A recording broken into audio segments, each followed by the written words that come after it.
Right, so this is part 1 in the series and we'll be talking about bevels. So I'll be honest, I didn't know about bevels until quite far along in my 3D endeavours, despite bevels being such a basic thing.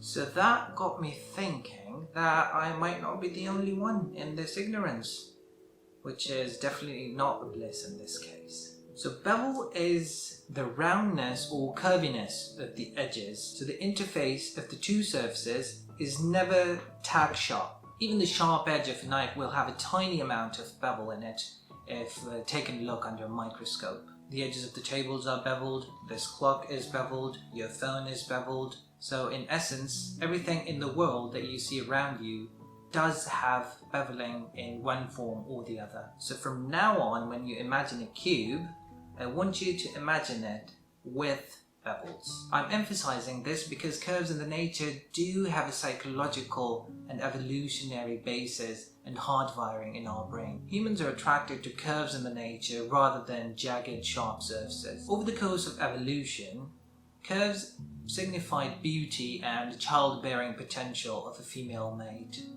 whereas sharp, jagged surfaces such as teeth and claws and sharp weaponry, these were a sight to steer clear of, and they were a sign of danger. So automatically human psychology developed a preference for curves, as in the smooth surfaces, and it decided that sharps and sharp surfaces are a thing to stay away from. In our project file, if we take away the beveling from the floor, you can see that it becomes rather unwelcoming and doesn't look really pleasing to the eye. Whereas with bevels, it looks a lot more smoother, there is a nice transition, generally looks more appealing. Similarly, in the mining tower, if we take out the bevels, we can see that it looks as if some cardboards are placed side by side.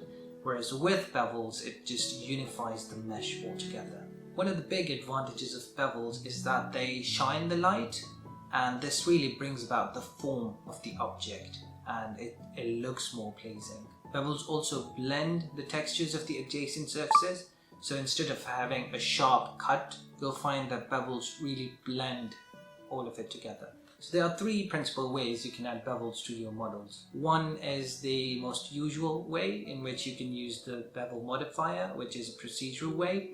And second, you can model them as part of the mesh in the edge select mode. And 3, you can add them during rendering by using the bevel node as part of your material setup. Again, this is more of an artistic guide rather than being a technical one, so I won't go into detail of how exactly to do it because there are loads of tutorials telling you that. So I'm here to address your inner artist. So to summarize, the degree of beveling can vary, but as a rule of thumb, consider beveling as an essential part of modeling.